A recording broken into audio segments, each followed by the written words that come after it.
So Mike's going to be appearing up there. Yeah, so we're testing that out, seeing if that's a better solution than this. We were supposed to have counsel, so. It'd be easier for the cameras. Yep, that's what I thought too. Because it's over here and it's kind of at a weird angle. Great. All right, I just want to check the cameras and the sound. Is it working out? Good. Any issues? All right, last check. All right, let's go ahead and get started. My name is Cody Bowman, and I provide communications for Mayor Ted Wheeler. We are excited for all of you to join us here today as we announce a new emergency declaration centered around gun violence. We're also outlining the mayor's plans for the Safer Summer PDX initiative. We have a really good lineup today. We have the mayor who will be kicking things off. We have Mike Myers, who is the director of the Community Safety Division. He'll be attending virtually, so we'll have him up here, something new that we're going to try. Everyone else will be appearing here in person. So after Director Myers, we'll have Sierra Ellis from the Office of Violence Prevention. We'll have Candell Ashley from the Safer Summer PDX initiative. We'll have Chief Lavelle from the Portland Police Bureau. And then we will follow up with a Q&A. So hold all your questions until the end. It looks like we've got quite a few members of the press here, so we'll probably limit your questions to one. So just keep that in mind. And with that, if we're all set to go, I will introduce Mayor Ted Wheeler. Good afternoon. Until Portland's gun murders stop, we won't stop. We won't stop until we get justice for more gun violence victims and their families. And we won't stop until we bring peace back to those Portland neighborhoods that are too often caught in the crossfire. Today, I'm presenting a 2-year evidence-based plan called Safer Summer PDX. This plan is specific, and it provides actionable goals to better coordinate existing resources and activates an additional $2.4 million to near-term community-based violence interventions. Safer Summer PDX is accompanied by an emergency declaration that will implement the plan in an agile, accountable, coordinated, and fair manner, reducing Portland's gun violence by at least 10% over the next 2 years. Safer Summer PDX focuses on providing positive options for those who are now engaged in gun violence and creates options for them to step away from a life of violence. It complements the law enforcement gun violence improvements that are already in place and already showing positive results. In 2020, Chief Lavelle and I led efforts to create the Enhanced Community Safety Team, known as the ECST, within the Portland Police Bureau. In this calendar year alone, the ECST has been assigned over 250 cases related to gun violence and continues to work diligently to bring perpetrators to justice. In 2021, I directed the creation of the Focused Intervention Team, known as the FIT, which includes a strong community oversight group. That's called the FIT COG, the FIT Community Oversight Group. They conduct weekly meetings to review ongoing FIT actions to ensure that the team operates in a manner that's consistent with community values. This year, the FIT has recovered dozens of guns and made over 100 arrests. In 2021, Portland also expanded its partnership with the Portland Area Crime Gun Initiative convened by the United States Attorney. It brings all levels of law enforcement together to address gun violence here in the city of Portland. This initiative reviews gun violence crimes with an eye towards federal prosecutions as appropriate and makes referrals to provide services for high-risk individuals. We are continuing our recruitment efforts to hire more police officers and unarmed public safety support specialists. While we still have a ways to go in achieving my goal of hiring an additional 300 Police Bureau staff in the next 3 years, I'm proud to say we're making good progress. This morning, 23 new staff were sworn in, including public safety specialists, support staff, and 16 new sworn officers. As we increase staffing and collaboration amongst law enforcement, the ability to constitutionally investigate, arrest, and prosecute those who murder or attempt to murder others with a gun also increases. But Portland will not cure our gun violence problem through law enforcement and prosecutions alone. We understand that it takes law enforcement and criminal justice agencies combined with community-focused violence intervention efforts to bring peace back to the streets of Portland. That's why, in 2021, City Council expanded other programs like the Park Ranger Team to better ensure the safety in public spaces. In addition, Council allocated a total over $10 million over the next 2 years to increase community-based violence prevention programs through the Office of Violence Prevention, usually known as OVP. And that's why just last month, we brought the city's crime prevention program and OVP into the Community Safety Division to better strengthen coordination amongst all of our community safety initiatives.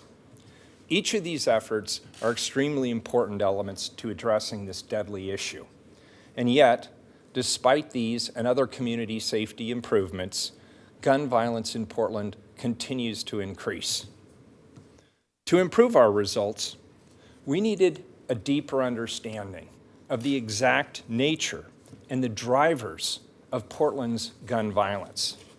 That's why I commissioned the California Partnership for Safe Communities, an independent expert group to analyze the exact nature of gun violence in our community. That data allows us to more precisely guide our actions and our investments to better achieve quicker and better results. Last week, California Partnership for Safe Communities finalized their problem analysis report on Portland's gun violence.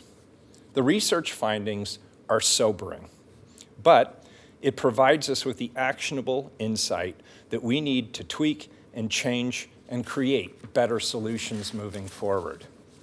The report highlighted 4 specific aspects of Portland's gun problem. First, just over half the gun violence that we see in our community is group member involved. The data estimates that a little over 200 individuals are responsible for the vast majority of our city's gun violence. 200 individuals. Second, the largest age group involved with gun crimes is between 25 to 34 years of age. Third, although African American males make up 5.9% of Portland's population, they comprise 47% of shooting victims and suspects. And fourth, starting from our low baseline of gun violence, Portland's rate of gun violence has increased faster than many of our peer cities, 207% since 2019.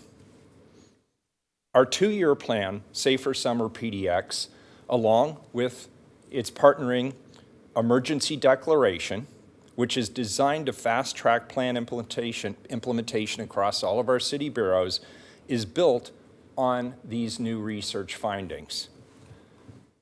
Emergency declarations can get results that the status quo just can't. It organizes the work needed within a unified command structure and provides the agility and the ability to address gun violence in our community. It really boils down to this.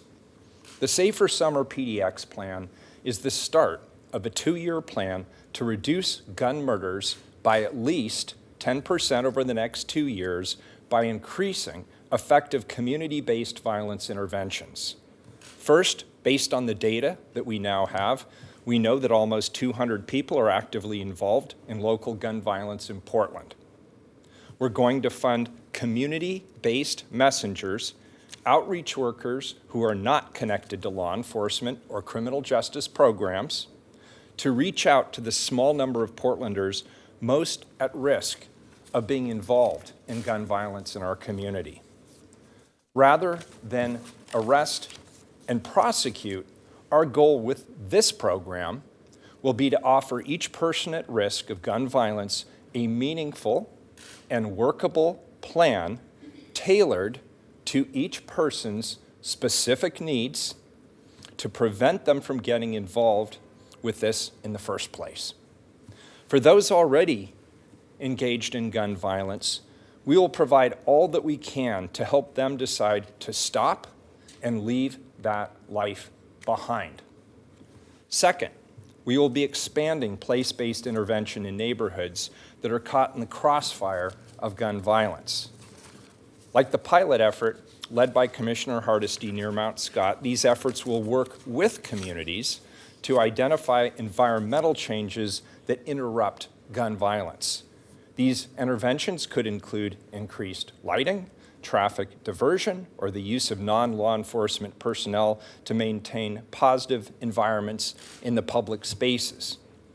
Third, there are a number of gun violence and criminal hotspots that will require us to use all our tools, including law enforcement and community-based interventions, to restore peace, like the situation that you read about in last Sunday's Oregonian along 82nd Avenue. Fourth, and this is very important, as we do this community violence intervention work, we need to do it effectively, consistently, and fairly. And that's why I've embedded the involvement of a city attorney in the inner workings of this plan and its accompanying emergency declaration. City Attorney Tony Garcia, who does not provide legal advice to the Police Bureau, will serve as the legal review counsel. In this role, he will watch over all of our shoulders, asking tough questions, playing the contrarian, and advising the team to make sure that we protect the legal rights of clients we reach out to with community-based nonprofit partners. We will continue to be persistent, agile, and responsive in our efforts and our investments.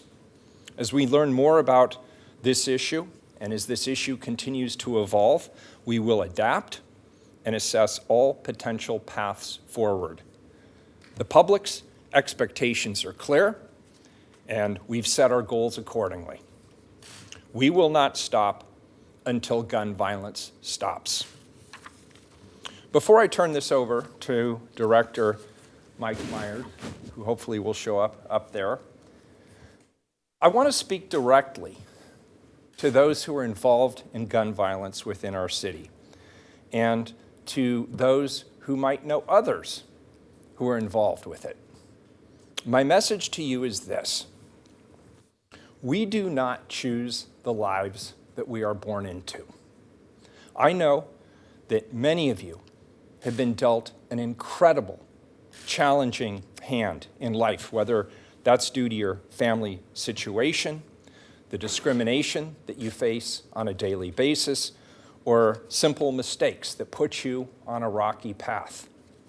I'm here to tell you that we are sincere in wanting to offer you a path out. We want to provide you with the tools, the resources, and the support needed to lead a better, safer life for you, and importantly, for your loved ones. We will be seeking to connect with our community-based outreach workers who, in turn, will be attempting to reach out to you. We'll also be establishing a hotline where you can confidentially reach out to us. With that, I'll turn it over to Director Myers, who I have appointed as the incident commander on this emergency declaration and the leader of the Safe Summer PDX initiative, to walk through how the action plan is organized. And if all things work well, Mike will show, there he is, right on cue. Thanks, Mike. Well, thank you, Mayor Wheeler, and good afternoon, everyone. My name is Mike Myers. I'm the Community Safety Transition Director for the City of Portland, and I will be your incident commander for this emergency. The mayor just explained what we are doing and why we are doing this, and I will now explain how we plan on operationalizing this emergency declaration. The mayor's office recently released the California Partnership for Safer Communities report. The Portland Homicide Problem Analysis 2019-2020 report highlighted the specific groups within our community who are at greatest risk of violence. With this knowledge, we can tailor interventions to reduce community risk. In addition to helping us identify people at highest risk for gun violence, the gun violence data helps us focus on locations in the city that are most impacted by that gun violence. The report also identified groups and networks at high risk for involvement in violence and their relationships to certain locations in Portland. Using an incident command structure, we will coordinate multiple city and regional partners into a common focus to reduce the gun violence in Portland. This will include the focused intervention team's work around violent offenders. Following each shooting review, the team will develop a plan of action to refer those associated with the violent event who cannot be arrested to community-led outreach teams to lower the chances of retaliation, thus breaking the cycle of harm. Plan development will have community oversight by the Community Oversight Group that was established last year. And as the mayor mentioned, we'll have a dedicated legal review council to ensure that practices are complying with legal requirements. The Office of Violence Prevention, led by Director Nike Green, will work with non-law enforcement partners to provide critical outreach to those at high risk of gun violence. As part of the broad collection of violence reduction strategies we have planned for this emergency, there's a strong desire to invest in vulnerable neighborhoods that are being impacted by this gun violence. Using multiple analytic tools and spatial analysis, our researchers have been able to identify where this violence is occurring and where place-based investments should be made. The mayor's office recently allocated $2.4 million to this effort and identified Sharif Khatib with the Community Safety Division to lead the investment strategy. Sharif and his team will work with community organizations in these neighborhoods to identify rapid interventions and will coordinate between those groups and city bureaus to bring much needed community-driven improvements and interventions to gun violence impacted areas. The Office of Violence Prevention will also be focusing community outreach in those same designated areas. Together, we believe these investments can have positive results by increasing community vibrancy and lower gun-related crime. And finally, as you know, the mayor declared an emergency around houselessness approximately 3 months ago. Referencing the California Partnership Safer Communities report, and the 2019 report is stronger on this point.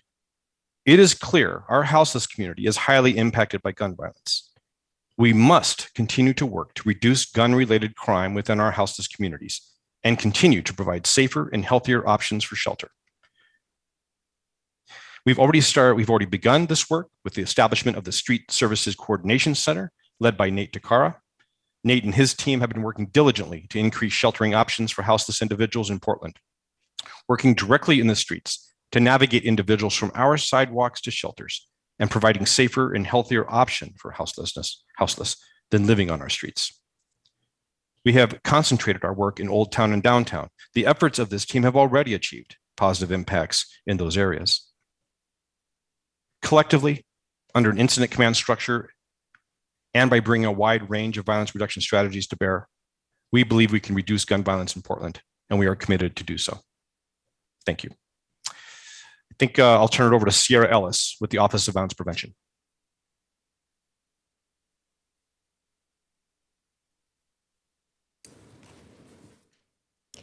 Good afternoon. My name is Sierra Ellis, and I'm the Operations Manager for the Office of Violence Prevention. I am here on behalf of my office and Director Nike Green. Thank you to the mayor and his team for the invitation to speak on behalf of OVP's ongoing efforts in addressing gun violence in our city. As you all know, Portland has experienced increase in gun violence over the last several years.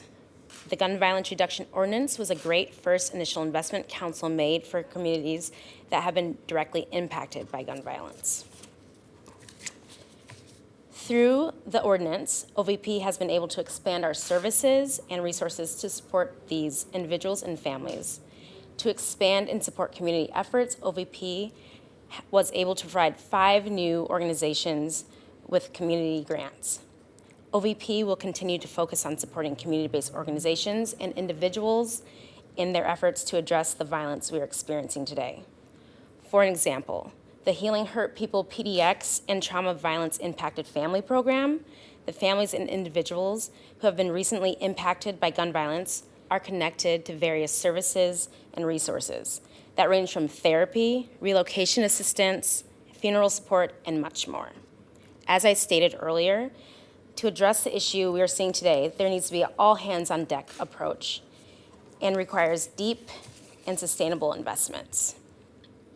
Gun violence is a complex issue that spans across jurisdictions. Gun violence knows no boundaries, and we will see the need for commitment, coordination, collaboration, and investments in funding services and advocacy across all jurisdictions and levels. That is why I am eager to work alongside all summer initiatives and partners to reduce violence in our city. Thank you for your time, and I will pass it over to my colleague, Candell Ashley.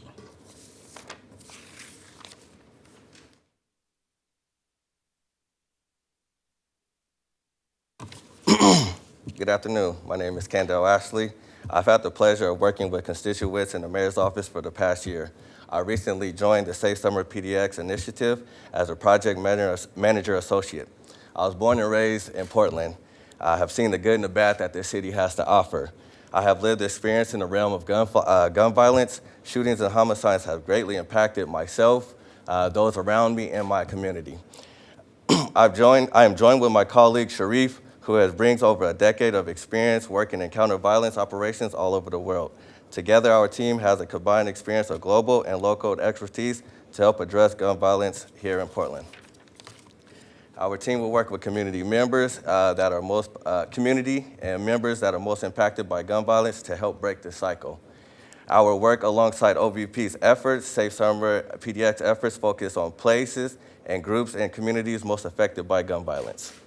We are using a combination of methods to engage with those most likely to engage or become victims, those who are vulnerable and likely to be pulled into, which we call on the fence, and to break these cycles. Our three objectives of the summer efforts are to engage and persuade those most likely to shoot not to shoot, engage those on the fences to participate in social activities to keep them off the streets and to keep them from roaming or interacting with these people that are shooting. And then invest in neighborhoods and communities that are most impacted by gun violence. As our team works to help address this gun violence, our partners have been on the streets where the violence is happening to combat this. I believe, just like my colleague has said, this is an all-hands-on-deck situation. We need to work together to make sure that we're complementing the work of other community-based organizations, city-led initiatives, and public safety works. I believe this approach is the correct approach, and we're on the right track. The time is now. The time is now for our elders and religious leaders to come back and say and speak. The time is now for our parents to get a hold of our kids. The time is now for us to rebuild our community and rejuvenate the soul that we have now lost. The time is now. Thank you, and I give it over to Chief LaBelle.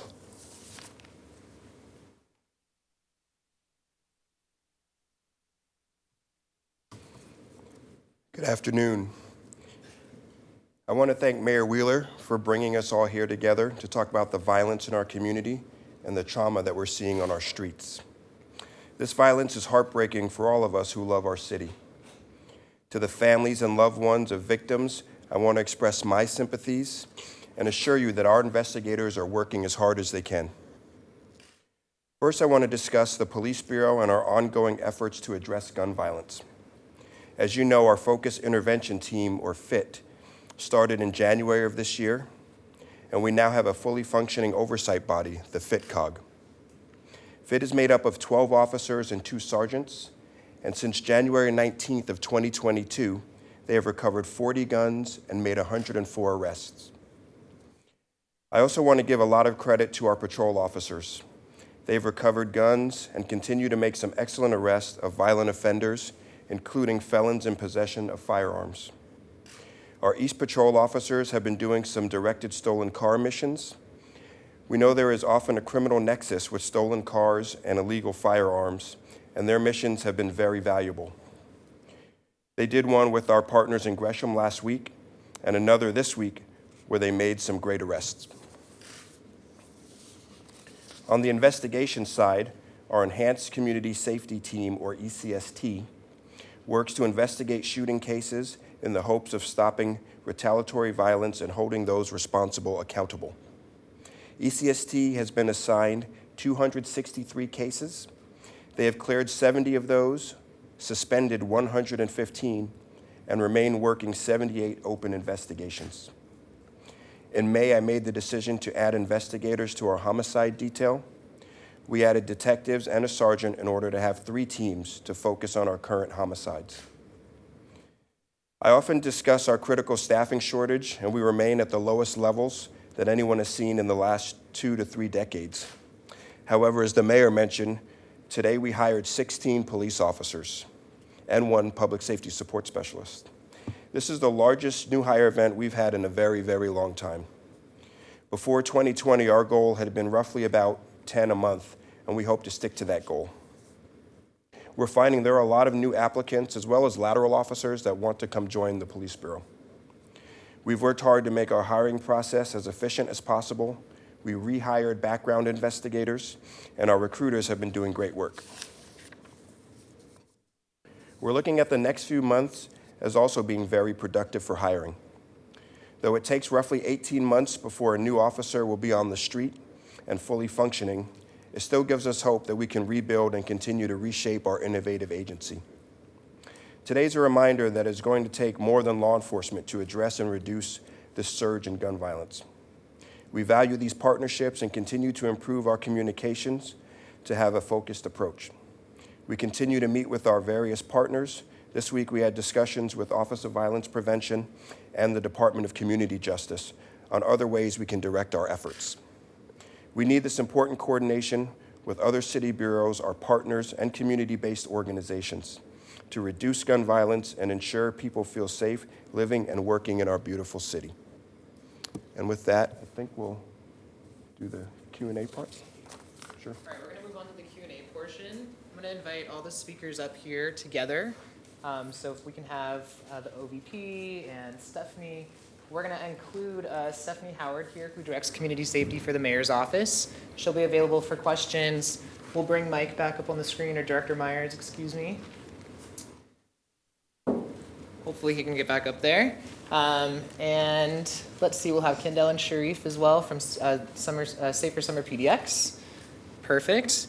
And then let's start on this side. I'm going to just have you raise your hand. Because of the volume of folks that we have in this room, I think we're going to stick to one question for each outlet or each reporter here. So raise your hand and then let us know if you'd like to speak to, and we will go around. So this is over here. Start with Liz. She's ready. Yeah, sure. Liz Birch from 46 News. Questions for Mayor Wheeler. This question actually comes from homicide victims. I talked to 2 today. One told me she feels like there's a sense of lawlessness. She wants to know what you're doing to make sure the community knows that you're working for them. The other homicide victims given member wanted to know. My question for you, Mr. Mayor, is what do you want to say to these homicide victims? Well, first of all, it goes without saying that I want to express my condolences. And I also know that there's nothing that I can possibly say to address the level of hurt and trauma that they're experiencing. I feel very badly for them, and I'm sorry for them, and they're in my thoughts. But that's not enough. And your question really gets to, is the city lawless, and what are we doing about it? And I think the best way I can honor those families and their trauma is through actionable, definable steps that we can take to reduce the violence and then show positive, measurable results on the other side. That's how we honor them, by changing the status quo. I don't want to go back through what I'm doing except to say that we're increasing the law enforcement components through more officers, through the enhanced community safety team, which gets at your question about what are we doing around investigations. We have significantly increased our investigative capacity through the enhanced community safety team. We have specifically focused on gun violence on the law enforcement side through the focused intervention team and the community oversight group, the FITCOG. We have strengthened our partnerships with our federal partners to make sure that we have a sharing of information and a collaboration of investigative capacity and, when appropriate, federal prosecutions. Along with my colleagues on the City Council, we've made longer-term upstream investments through the Office of Violence Prevention to get at the triggers that can lead somebody to either be involved in gun violence or impacted by gun violence. And this new program today, along with its accompanying executive directive, is a natural evolution of that process to the next phase, to bring everybody together under a unified command, to use the data that we have just collected through the California partnerships that now gives us a clearer picture of the violence on our street, how it's happening, where it's happening, who is engaged in and impacted by it.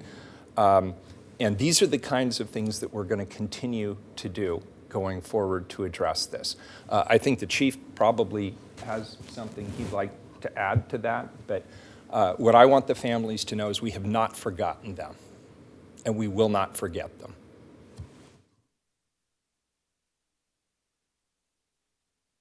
Thank you, Mayor. I echo the mayor's sentiments there. It's so hard to even express, our condolences to a family who just lost a loved one. It doesn't bring their loved one back, and I don't know if it gives them much solace. But I do want people to know, and families of victims in particular, that we're working as hard as we can to solve these cases. We've dedicated a lot of investigative resources that have impacted other things, frankly, in the city, like property crime and even cold case, to increase our ability to investigate these homicides and shootings. And that's our charge. That will always be our charge, is to find justice and to work with these families to make sure that not only they get their justice, but maybe the next family doesn't have to experience the hurt that we see when we work with families every day.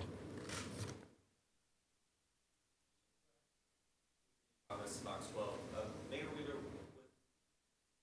find that this data reflects that most of the victims. What are specific parts of your plan?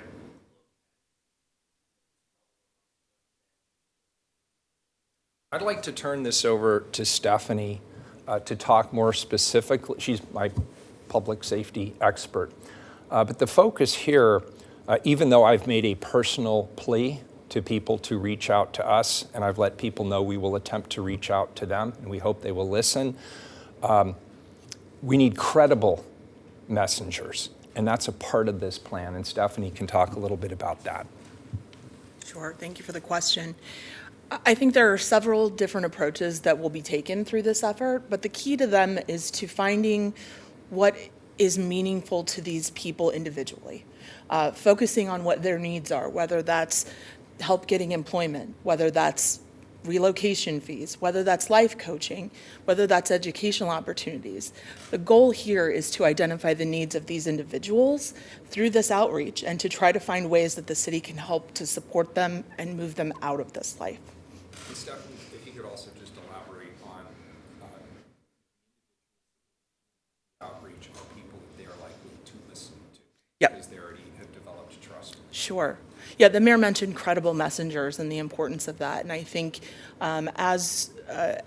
if anyone were to conduct research on what viable outreach to people who we're trying to convince to come out of this life looks like, what you will see over and over is the importance of having the outreach performed by someone who understands that life, generally someone who has gotten themselves out of it.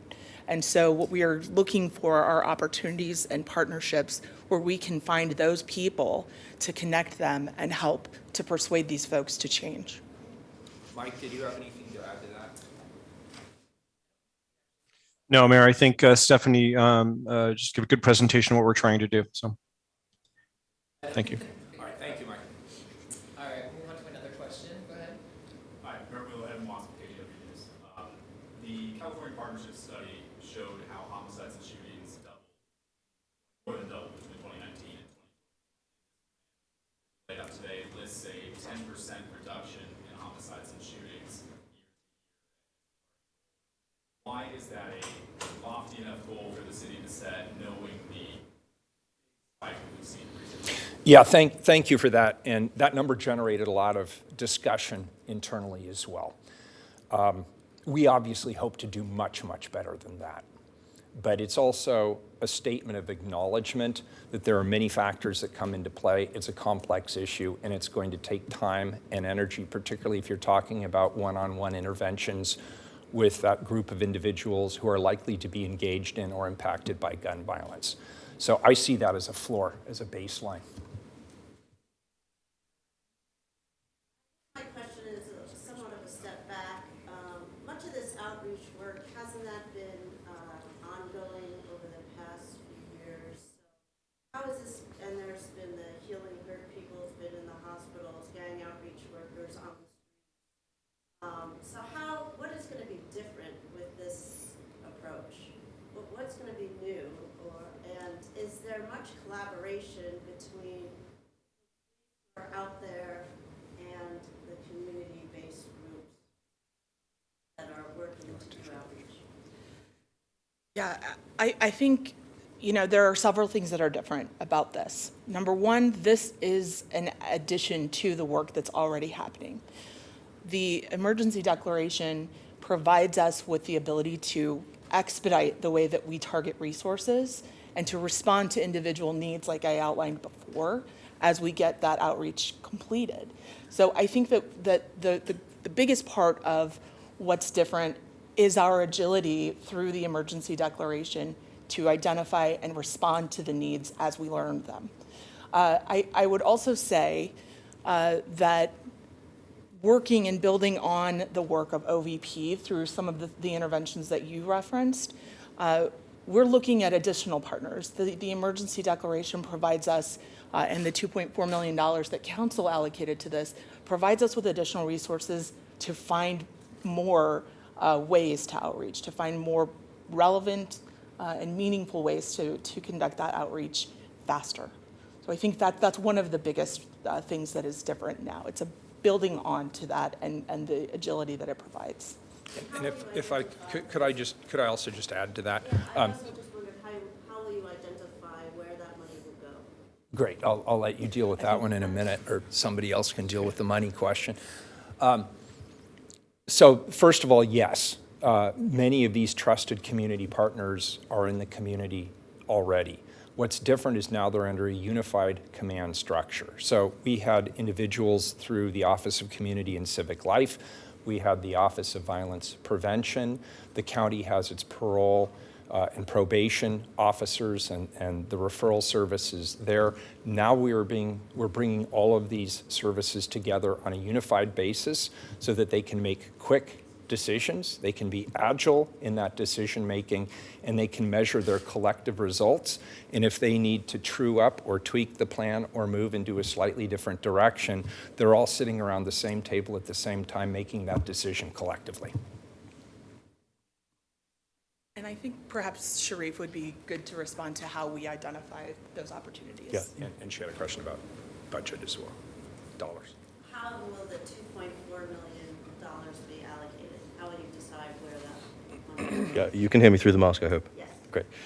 So the organizations that we're working with will be identified a number of ways, either through applications to us, through a very simple set of questions, which has done a broad round robin through emails, or through our direct outreach to organizations in our geographic areas of focus that we believe are representative of those communities and can reach the people who need that assistance most. And following on from what Stephanie said, the advantage of the emergency declaration compared to what our colleagues in OVP are doing who have run a formal grants process, this allows us to expedite the awards process so we can award to much smaller groups who perhaps don't have the capacity to write a full formal grant application. So we're adapting to their needs much more specifically. In terms of financial allocation, it's I don't want to say a fairly even split, but broadly between our three objectives of focus, between focusing on the individuals who are most likely to be affected or perpetuate gun violence and persuading them to not do so, engaging youth in pro-social activities, and then through the place-based investments. Max, did you get the copy of the? Yeah, there's actually a section in there, but it's like halfway through, but it is there. Will the funding be ongoing? I know that's been some of the concerns of smaller groups that get initial funding, but That's my job. After you, sir. continued support. Look, as long as this crisis exists, there will be funding, and I will continue to fight for it, and I believe the majority of my council will continue to support it. All right, let's move on to somebody else. John Munson, OVP. Hey, Jonathan. Mr. Mayor, we first heard how complex gun violence is. Similarly, counterinsurgency is hanging together. What is it about foreign development in Afghanistan and Iraq? Second question, are you all concerned that programs Mr. Kotzik helped manage were found to be hugely wasteful? Two loaded questions in a row. Well done. First of all, Sharif brings global experience in violence prevention. And he's being teamed up with Kendall and Julian, who were born and raised here. At least they're I don't know if you were both born and raised here, but you are both born and raised here. So they understand the local dynamics of the community, and I can let them speak for themselves. But I think as a combination, it brings both global best practices as well as local knowledge to the table in a way that I expect to be very effective. I'm sorry, I gave you Mr. Kotzik. What are some specifics of that global best practices? The name's pronounced Khatib. That's all right. So I have about 15 years of experience implementing U.S. government-funded programs addressing counter-violence and counter-terrorism in some of the most dynamic and challenging environments. And in all of the programs I've managed, we have worked with community as the building block for resilience and resistance to those challenges. And the effects are surprisingly similar, regardless of the country in which you work, because in all communities there is resilience, there is pride, there is strength, but there is also a very weighted history. And it's balancing those two things. I would argue that my foreign experience, and as you can tell, I'm not entirely American, allows me to not accept that facts are given or real. I do not consider it acceptable that 5.9% of the population is Black American in Portland, yet a disproportionately high volume is affected by gun violence. I do not accept where the communities are located or where the interstates are located. All of these factors I consider as an element to challenge, to consider in our approaches, and to ensure that all the resources we are putting into communities are there for the communities to use for their resilience and their continued strength. And I would like to challenge you and ask you to do further homework, please, on entirely wasteful previous programs. That is factually incorrect. Thank you. Eric K2, so this is for Mayor Wheeler and others who need to address this, but we've been talking with people all week around these neighborhoods that mostly these hotspots, you see how they met in the report, right? And they've told us they feel like not enough is being done. So can you kind of tell them concretely, what are they going to see moving forward this declaration that's going to look different to them? Because they say they're just not seeing enough being done right now. Yeah, well, what you're going to see is all of the interventions and prevention strategies that are identified in the report are going to be targeted in areas with the highest need and towards individuals who are the most likely to be engaged in or impacted by gun violence. So it is intended to be a targeted, focused approach. And we believe that will have the most significant impact. The analogy is often given with regard to gun violence that it is like a virus.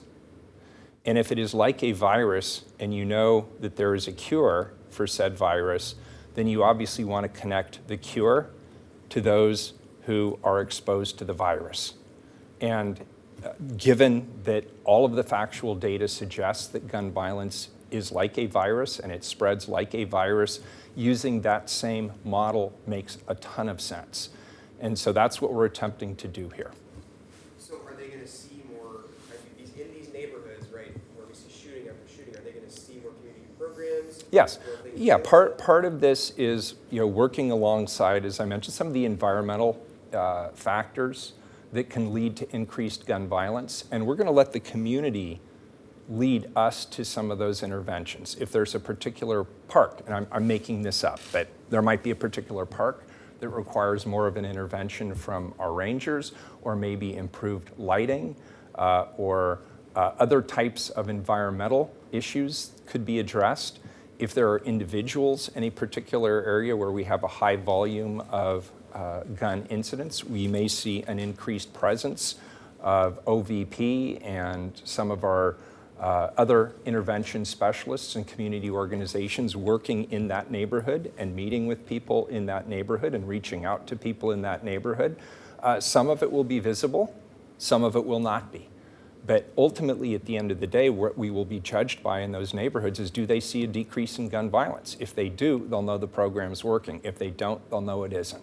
And they'll hold us accountable for it. I guarantee you that. Thank you.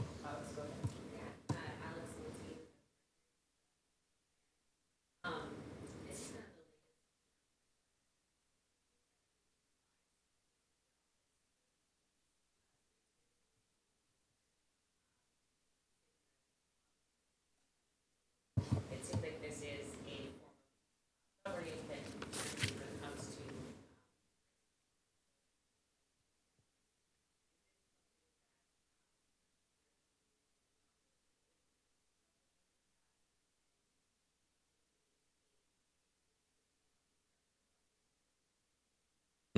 That's a great question, Alex. The short answer is yes and yes. I will always reserve the right to use the authority of the mayor that's granted in the charter to issue executive directives. The reason I've used them is because they work. I'll give you a different situation. It was a few months ago that we created the Street Services Coordination Center around housing. Our problematic campsite removal increased by 342.857% year over year in May and 714.706% year over year in June. So they work. That's the first thing. The second thing that they do is they put an otherwise fragmented structure under a unified command. And as I mentioned, just even the most basic elements of our community outreach were in 3 different bureaus in the city of Portland, plus we have other community-based partners and other governments like the parole and probation folks at Multnomah County who are potentially involved on a referral basis as well. And we have the ability to get immediate results. If we're going to work with all of these different bureaus, it can take months and months and months and months to align leadership, the bureau directors, the city council, have the work session, have the first reading, have the second reading, assuming it even gets that far. But we are in a gun violence crisis, and some of the data that we put out there in the beginning of this presentation clearly underscores that. And so I felt the need to act with urgency and create an agile and responsive structure to what we're doing here. I'm not sure that if we were under a different form of government, I would do this any differently. I think it's my responsibility as mayor to try and bring together these different resources in a way that makes good sense. And I believe this is the best way to do it.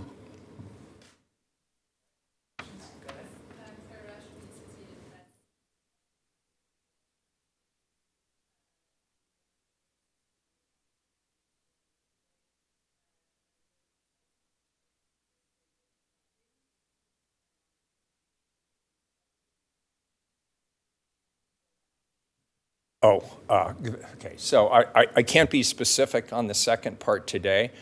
We definitely increased funding for recruiting and retention during this last budget cycle in the Portland Police Bureau. I have pledged here in Portland that over 3 years we will seek 300 additional first responders. That can be police officers, that can be unarmed public safety support specialists and others. But it is definitely my thinking that the Portland Police Bureau is critically understaffed and that we need more officers, and that will require additional funding. So the answer is yes. I just can't be specific about how much at this particular point. But that will be definitely debated during our next budget process, which literally has just kicked off and will reach fruition next June.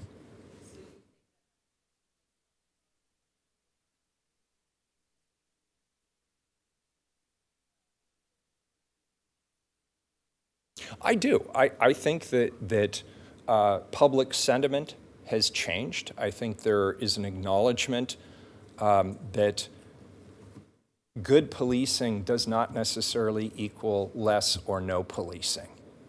Good policing still requires law enforcement professionals, but how they do their job also matters to us. So that means they have to be transparent, they have to be accountable as much as possible. The makeup of the police bureau should reflect the community that it serves. And as the chief indicated with the new hire ceremony this morning, I think we're making good progress. And the chief didn't mention it, but I might go ahead and just do it. The recruits seem to be very diverse, which to me is hugely important. I'm excited to see that. The efforts that the Bureau is making to reach out to different communities seem to be paying off. Now, one successful recruiting or one successful hiring session doesn't a trend make, but it gives me a lot of hope for the future. Thank you. Chief, did you want to chime in on that one? You are the chief after all. Well, I never pass up an opportunity to recruit. And we are recruiting. It's one of our high priorities is to bring the staffing level at the Police Bureau back up. We've lost some really important units and some work that really needs to be done in the city. Our traffic unit was moved to assist patrol to answer calls for service. Folks from our narcotics unit were moved to answer calls for service and help the precincts. And you look at this, we're a city that's had a lot of crashes, a lot of fatalities on our roads. Restoring our traffic division is a high priority for me, but we need the staffing to do that. You look at the effects of overdoses and fentanyl on our community, and we want to have folks in place to do that. And also answer calls for service, but on the backs of all these calls for service are investigations too. We need investigative bodies, detectives.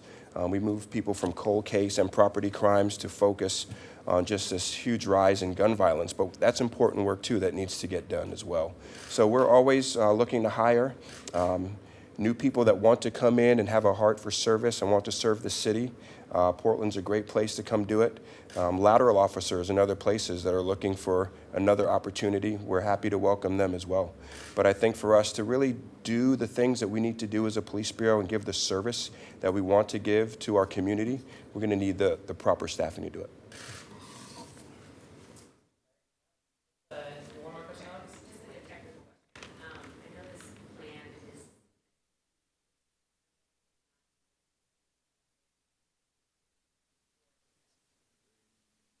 Go ahead. I think the determination of how long the emergency declaration lasts will be determined by what our gun violence looks like. This was a 2-year plan. Hopefully we won't need an emergency declaration for 2 years around this, but we're committed to doing whatever we need to do to address it as quickly as we can. All right, well, thank you guys so much for coming. I really appreciate it. You guys have my contact info if you have any follow-up questions, so thank you so much. Thank you. And did everybody get the report? You all got the report? Okay. Reports out there. If you didn't get it, let me know. Send you a copy.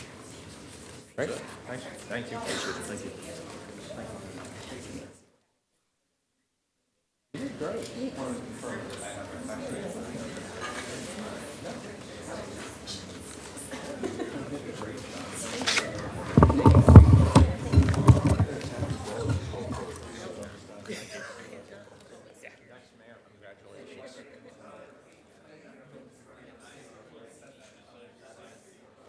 real quickly, you mentioned PCST, like the number of cases signed and suspended. Suspended because they just don't have Yeah, it's probably a lack of tangible leads. okay.